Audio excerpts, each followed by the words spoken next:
Of the half dozen One Piece games released on the Wonderswan, Grand Battle Swan Colosseum is a clear outlier for a pretty simple reason.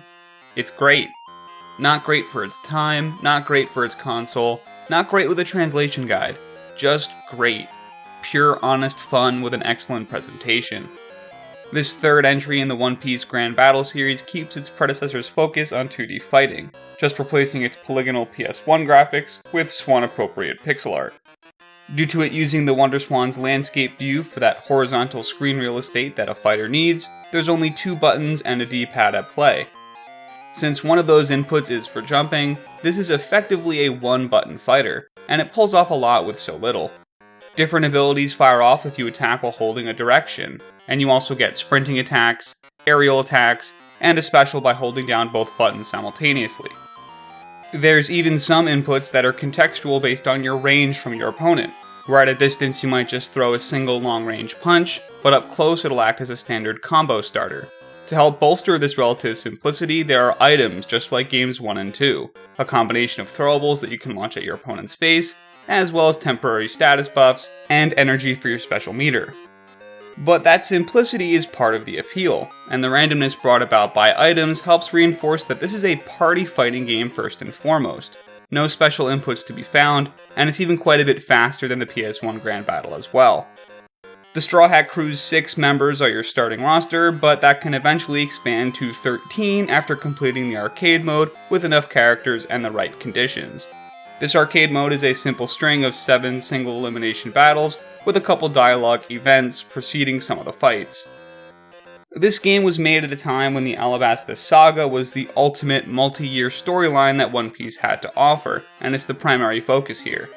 The arcade battles are largely concerned with recreating events from Reverse Mountain and Whiskey Peak up to Alabasta proper, and it's also why 3 of Luffy's 7 battles are different matches against Crocodile. Aside from arcade mode, there's a standard versus mode allowing you to duel with these characters on up to 9 different stages.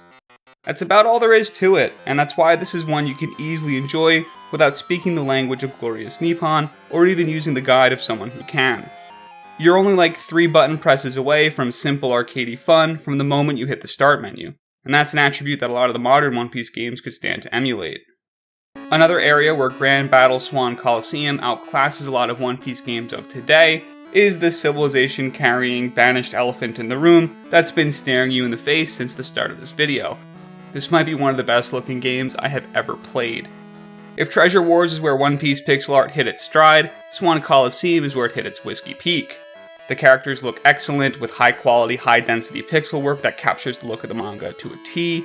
Backgrounds are rich with visual detail without distracting from the core fighting, and the only thing that looks better than all this craftsmanship is seeing it all in motion. Look at it. Look at the way these characters move around the screen with unique animations true to their source material, and tell me what more there is to be said. I could shift my review style away from writing a script into an inverse Cinemasins where I prattle off random characteristics of this game's tremendous presentation successes, and it would take me hours before I finished. It would probably fit YouTube's algorithm a whole lot better too. Look at Usopp being ridiculous and expressive as he runs around. Look at Crocodile dematerializing into sand. Look at Sanji gliding through flurries of kicks, and look at how he exits a sprint. Look at how Meppo and Kobe struggling to meet the rigorous demands of naval training. Look at Luffy's fists propagating on his opponent's face. Look at the Wonderswan himself pirouetting gracefully around the battlefield. Look at Da's Bones doing anything. Look at anybody doing anything. Any vertical slice of this game would treat you to some of the best pixel art not just in One Piece, but in the industry in general. It is truly wonderful to behold, and the biggest downside to witnessing it is the depression spiral you'll get sent into as you ruminate on how we don't get One Piece games that look like this anymore.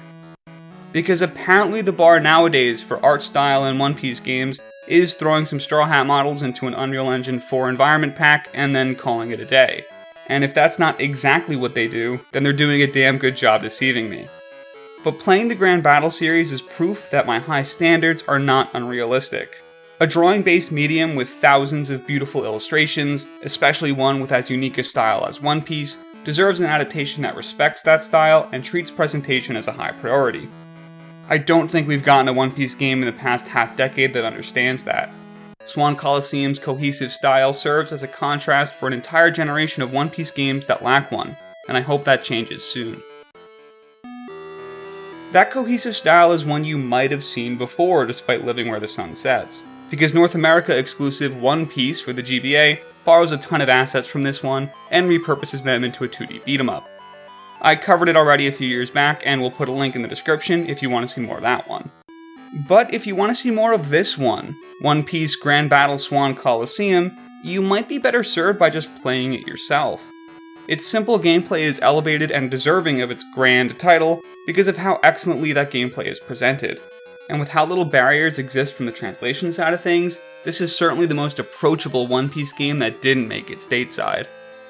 As I conclude my time spent with the title, my parting thoughts are identical to almost every other time I've played a Grand Battle game.